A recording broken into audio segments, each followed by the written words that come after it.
Madam నమస్తే madam. నమస్తే అండి. అంటే బాబుకి అంత చిన్న వయసులో రావడం కారణం ఏందంటారు? యాక్చువల్లీ బాబు పుట్టడమే 34 వీక్స్‌కి పుట్టాడు. అంటే ఆల్మోస్ట్ 36 వీక్స్‌కి ఫుల్ టర్మ్ బేబీ అయితే 34 వీక్స్‌కి మొత్తం నాకు ఉమ్మనీరు పూర్తి తగ్గిపోయి అసలు బాబు బతుకుతాడో లేదో అన్నట్టుగా యాక్చువల్లీ ఇది వరంగల్‌లో జరిగింది. అప్పుడు బాబుకి సర్జరీ బతకడు. అట్‌లీస్ట్ మీరైనా బతకాలి అంటే వరంగల్ నుంచి హైదరాబాద్‌కి వెళ్ళిపోండి అని చెప్పేసి అన్నారు.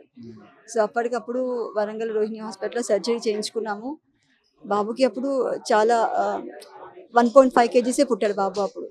సరే దీనికన్నా తక్కువ పుట్టిన వాళ్ళు కూడా ఉన్నారు కదా అనుకున్నాం. కానీ బాబుకి అసలు మోషన్ వచ్చినప్పుడు కూడా డైపర్స్‌లో కూడా నార్మల్‌గా అయితే యెల్లో కలర్‌గా అట్లా వస్తుంది. బాబుకి లెమన్ యెల్లో కలర్‌గా, పేల్ స్టూల్స్, ఆయిలీ కలర్, ఆయిలీగా రావడం అట్లా ఉండేది. అసలు నైట్ నిద్ర అనేది బాబుకి అసలు ఉండేది కాదు. ఆ తర్వాత కొంచెం పెద్దగా అవుతూ ఉంటే ఇక 80 డేస్‌కి కూడా బాబు ఇక ఇలాగే ఉంది అని చెప్పేసి చెక్ చేయించుకుని యాక్చువల్లీ నేను మా వారిద్దరము డాక్టర్స్‌మే. సో, అప్పుడు 80 డేస్ అప్పుడు బాబుకి ఒకసారి చిన్న హిడా స్కాన్ అని చెప్పి చేస్తాము. చూద్దాం ఎలా ఉందో బాబుకి. చిన్న సర్జరీతో వెళ్ళిపోవచ్చు. లేదంటే ఇంకేదైనా ఉండొచ్చు అని చెప్పేసి అన్నారు. మేము వర్క్ చేసే హాస్పిటల్‌లో. సో, అప్పుడు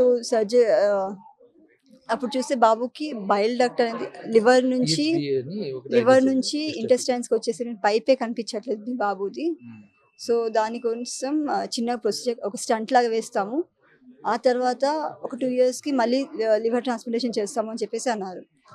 సో, అలా చేస్తే ఎలా ఉంటుంది? లివర్ ట్రాన్స్‌ప్లాంటేషన్ తర్వాత ఎలా ఉంటుంది అని అడిగితే ఎవరు ఓకే. ఆహ్, జాగ్రత్తగా చూసుకోవాలి బాబుకి అని చెప్పేసి అన్నారు. కానీ ఎక్కడ వెతికినా కూడా నాకు ఈ డిసీజ్‌తోని నాకెవరు కనిపించలేదు. అందరూ విల్సన్స్ డిసీజ్ దాంతోనే కనిపించారు తప్ప మా బాబుది ఒక 1 ఇన్ 10 లాక్స్. 1 ఇన్ ఒక అంటే లక్ష. డాక్టర్స్ ఏమన్నారంటే మీ ఫ్యామిలీలో ఎవరో ఒకరికి ఉంటే అలా వచ్చే అవకాశాలు ఉన్నాయని చెప్పారు. కానీ అవును. ఇప్పటిదాకా మా ఫ్యామిలీ తన ఫ్యామిలీ ఎక్కడ లేదు. మా ఎక్కడ ఇద్దరిది లేదు. మెనరిక సంబంధం కూడా మ్యారేజ్ కాదు. సంబంధం కూడా కాదు. సో, ఎక్కడ మాకు మరి ఫ్యామిలీ ఎలా వచ్చిందంటారు అలాగా? అది మాకు అంటే అది 8 days 80 days second month diagnose చేశారు. ఎస్జిఓటీ లెవెల్స్ ఎక్కువయ్యాయి. ఆల్కలైన్ ఫాస్ఫేట్ మళ్ళీ ఎస్జిఓటీ లెవెల్స్ ఎక్కువైంది. లివర్ ఎంజిమ్స్ ఎక్కువయ్యేసరికి అది డౌట్ వచ్చింది నాకు. ఎందుకు ఇంత మోర్ దెన్ 1000 వెళ్ళిపోయింది ఒకేసారి లివర్ ఫంక్షన్ సరిగ్గా చేయట్లేదని చెప్పి అక్కడ లోకల్ డాక్టర్స్తో కొంచెం కాంటాక్ట్ అయ్యాము. కొంత మనోజ్ డాక్టర్ ఫేమస్ డాక్టరే. అది అపెండికల్ యాంజియోగ్రామ్ చేయాల్సి వస్తుందని చెప్పి డయాగ్నోస్టిక్ ప్రొసీజర్ చేద్దామని చెప్పి చేశారు. డయాగ్నోస్టిక్ ప్రొసీజర్లో చేసిన తర్వాత ఐడెంటిఫై చేశారంటే ఇది బిలియర్ ఉంది, మనకు కషాయ ప్రొసీజర్ చేయాల్సి వస్తుందని చెప్పి చెప్పారు. చేసేసి 50-50 ఛాన్సెస్ ఉన్నాయని చెప్పారు. అందులో ఒక డాక్టర్ ఫిజిషియన్ సర్జన్ చెప్పిన తర్వాత ఫిజిషియన్ ఏమనంటే నేను ఇలాంటి కేసు చాలా చూశాను, మీకు సక్సెస్ అయ్యే ఛాన్స్ లేదు, బేబీ ఇట్లా పరిస్థితి కదా, మీరు ఏం చేయకుండా బెటర్ అని చెప్పి ఆ రకంగా చెప్పారు. బేబీ వెయిట్ కూడా చాలా చాలా తక్కువ ఉంది. చాలా తక్కువ ఉంది. పుట్టినప్పుడు 1.5 కేజీస్ ఉండింది. ఆ తర్వాత అట్ ది ఏజ్ ఆఫ్ 2.6 దాకా వెళ్ళాడు బేబీ. 80 డేస్కి ఇంకా సర్జరీ చేసినా మీకు పెద్దగా ప్రోగ్రెస్ కాకపోవచ్చని చెప్పారు. సరే అని చెప్పి ఇంకా లైట్ తీసుకుని బతికిన రోజున బాబు బతికితే కానీ చాలు అంటే అనుకున్నాం. మేడం చిన్నప్పటి నుంచి మనం వింటా ఉంటాం ఒక బిడ్డ కోసం తల్లి దేనికైనా తెగిస్తుంది ఒక బిడ్డ కోసం తల్లి దేనికైనా తెగిస్తుందనే ఆ క్రమంలో మీరు ఈరోజు మీ లివర్ ట్రాన్స్ప్లాంటేషన్ కొంత భాగం మీ బాబుకి ఇచ్చారు. అది ఎంత మీకు ఆనందదాయకంగా ఉంది? చాలా మాటల్లో చెప్పడానికి లేదు. నేను లివర్ ఇవ్వడానికి రెడీగా ఉన్నాను. కానీ ఆ లివర్ కరెక్ట్ పెట్టేవాళ్ళు ఉండాలి కదా! నాకు ఈ డాక్టర్ నేను బాబుకి నేను పుట్టించాను కానీ మా బాబు బ్రతికి ఉన్నాడు, ఇలా హ్యాపీగా ఉన్నాడు అనుకుంటే ఫస్ట్ రీజన్ మాకు డాక్టర్ నయీం సార్ వాళ్ళే.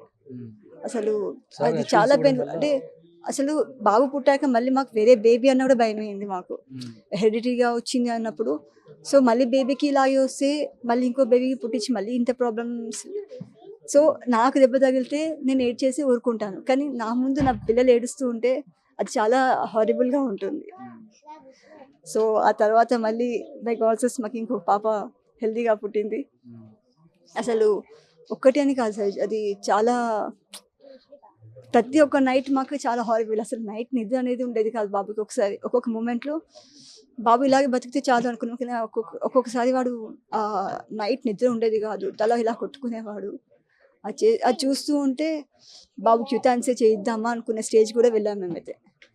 ఎందుకంటే సర్జరీ చేసినప్పుడు లేనప్పుడు అట్లీస్ట్ బాబు ఎన్ని రోజులు హ్యాపీగా బతికినా చాలు. ఆ తర్వాత బాబుకి ఈ ప్రాబ్లమ్ ఎక్కువైతే మళ్ళీ కడుపు ఉబ్బడము ఇవన్నీ ఉంటాయి.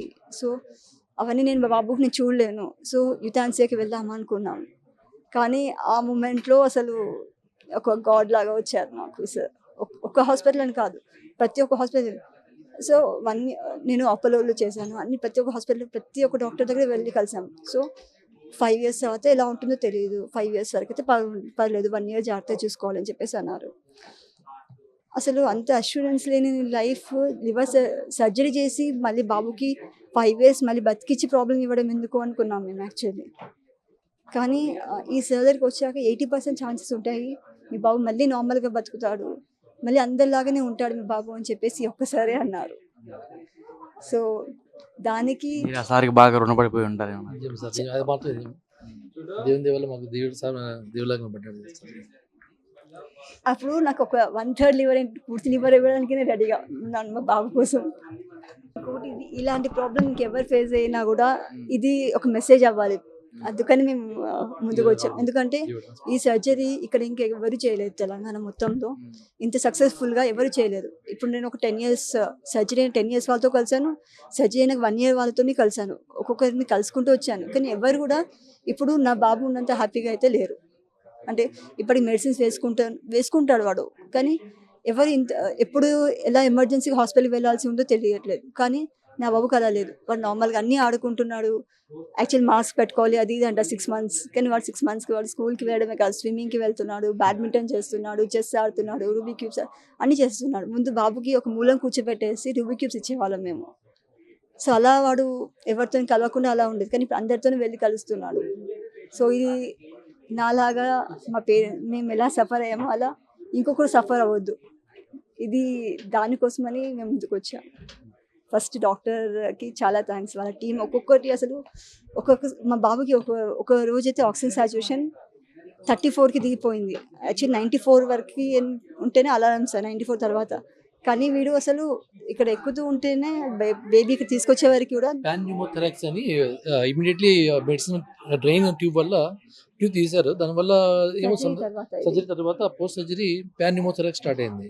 ఇమీడియట్లీ సార్ ఫోన్ చేసి రాజ్ కుమార్ సార్ ఫోన్ చేయగానే ఇమీడియట్లీ తీసుకురండి మేము చూస్తామని చెప్పారు. మేము అత్తపులో ఉన్నాం కాబట్టి ఇమీడియట్లీ వచ్చేసాము. సార్ ఇమీడియట్లీ అది డయాగ్నోస్ చేయడం కష్టం, ఆ టైంలో న్యూమోథెరాక్స్ సైన్ న్యూమోథెరాక్స్ డయాగ్నోస్ చేయడం కష్టం. ఇమీడియట్లీ డయాగ్నోస్ చేసి పిక్టెల్ అని ఒక ట్యూబ్ వేశారు, ఇమ్మీడియట్ రికవర్ అయ్యారు అబ్బాయి. ఆ డయాగ్నోస్ ఆ టైంలో గన్ షాట్ డయాగ్నోస్ చేయడము, దానికి తగ్గట్టు ట్రీట్మెంట్ ఇవ్వడము, ఇమీడియట్లీ ఇవ్వడము, సో రికవరీ ఇమీడియట్లీ ఇంటికి పంపించేయడం బాగా జరిగింది సార్. చూశారు కదా, ఆ బిడ్డ కోసం తల్లి దేనికైనా తెగుస్తుందనే ఒక నినాదం అయితే మనం చాలా వినే ఉంటాం. ఇప్పుడు మన కళ్ళ ముందు నిదర్శనంగా కనబడుతుంది బాబు వాళ్ళ అమ్మ. Okay madam, thank you madam.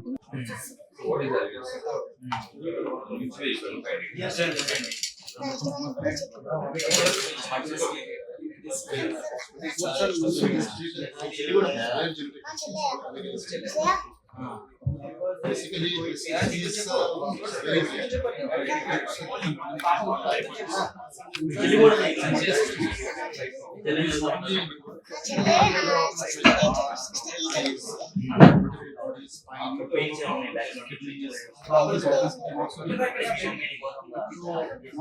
All kids have all the problems. They have heart and kidney, liver and heart. This kid has liver and heart, and also his spine is.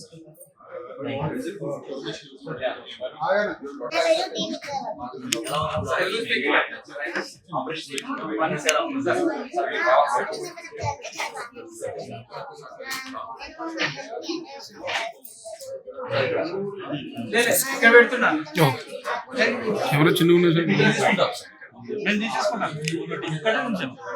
అదే 1 minute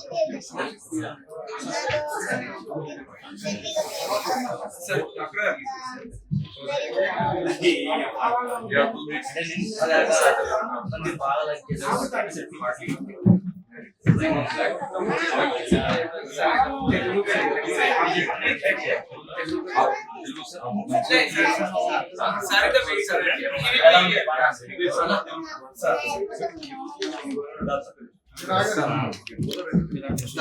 You net చేస్తున్నారు. No problem.